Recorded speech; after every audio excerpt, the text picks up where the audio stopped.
We're tending to ask who constructed these megalithic cubes and walls on the planet of Mars.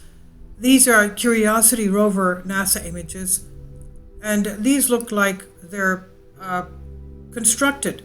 Nature doesn't have such perfect cubes, walls, and you can even see that that first cube there at the 3 o'clock position seems to have a slab on top of it, resting on it.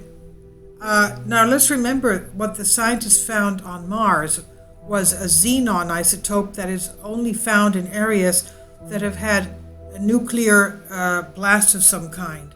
These are just other ones that have been found by various rovers on the red planet of Mars.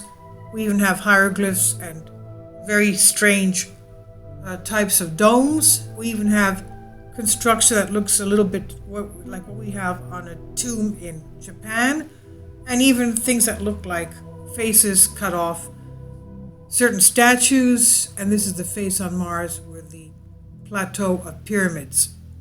Now, does this look to be natural geological formation?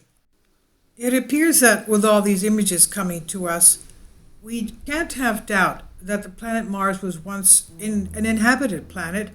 It's evidenced by some artifacts of what look like ancient ruins that occasionally are identified. Kindly support my Patreon account since YouTube has again demonetized my YouTube channel. The daily posts are 5 videos daily, and they are totally different from what I have on my YouTube channel. Thank you so much for your support and that you find all my content so interesting. You'll find the Patreon account details in the description box below. Ancient texts tell us that Atlanteans were living in our solar system. The Emerald Tablets written by Thoth the Atlantean tells us that a general with his entourage was exiled on the planet Mars and that his tomb was found under the face of Mars, his generals under the pyramids of Mars next to the face, and that they were put there so that the people passing by in space would be able to see where the general's tomb was located. But we have so many artifacts that resemble things even on Earth. Now, it's not just those that have been photographed on the surface of Mars by Curiosity and other rovers and other robotic units that have been found there. It's not just that the structures are reminiscent of dilapidated buildings or ruins of some foundations.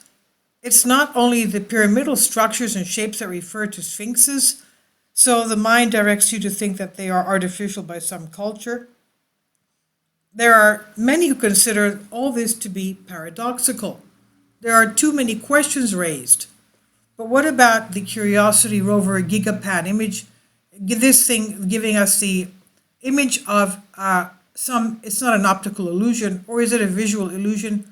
We see huge boulders, perfectly angled, right angles, cubes, gigantic megalithic walls, like we find in ancient areas on Earth. It's not one, it's not two, there are at least 3 in the frame of the image, and the giant stones are clearly damaged, but the fact that they are cubes does not change, as we can see. So who could have constructed these? The size shows that the intelligent beings who made these huge cubes must have been large and had the physical strength to be able to command them and place them and stack them to construct them and put them where they needed to be. On Earth, there are many ancient traditions that speak of giants who came from heaven, mingled with the daughters of men, and built structures of enormous weight and size that even today scientists and archaeologists cannot solve the mystery of how they were constructed.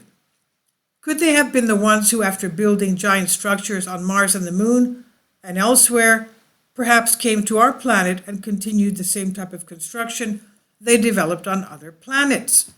Well, according to the Emerald Tablets of Thoth, that's exactly what the Atlanteans did.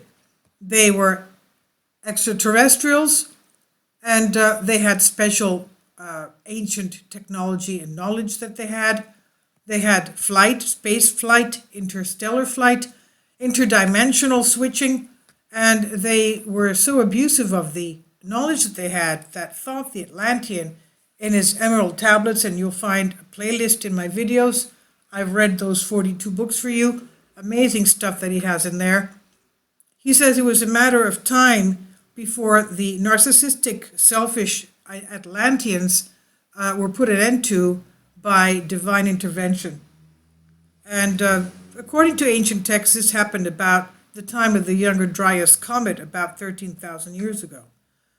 Anyway, please leave your comments, and thank you for your support.